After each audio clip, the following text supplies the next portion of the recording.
The demonstrations were peaceful, with a seemingly larger crowd than we've seen all week. At last check, D.C. police say no one was arrested.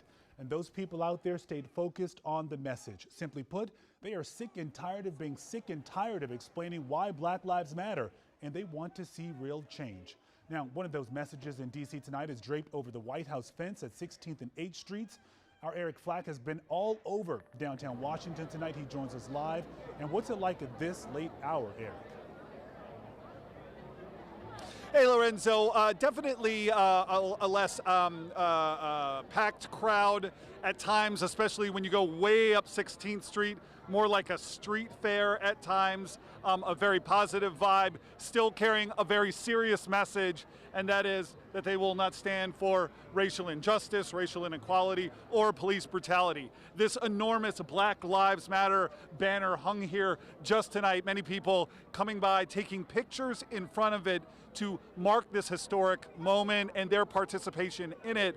It was not the only new banner or message we saw placed here tonight. Just a couple feet away on what is now Black Lives Matter Plaza, we have a new mural, and it says, "Defund the police." You may recall that there is a huge sentiment, particularly against DC Mayor Muriel Bowser, about her support of the police department. And the message, I believe, when you have Black Lives Matter Plaza and that huge Black Lives Matter mural that now sits on that piece of street, they have now put a different message right next to that, which says defund the police. The mayor's budget just now released, adding money to the police department budget, calling for a lot more oversight and a lot more scrutiny on what that money is doing, whether it's being invested in the community, and how that money is being used to make sure police are trained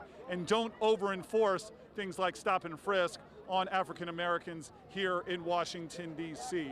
Of course, you did talk about the crowds. Crowds are thinning tonight at 11 o'clock.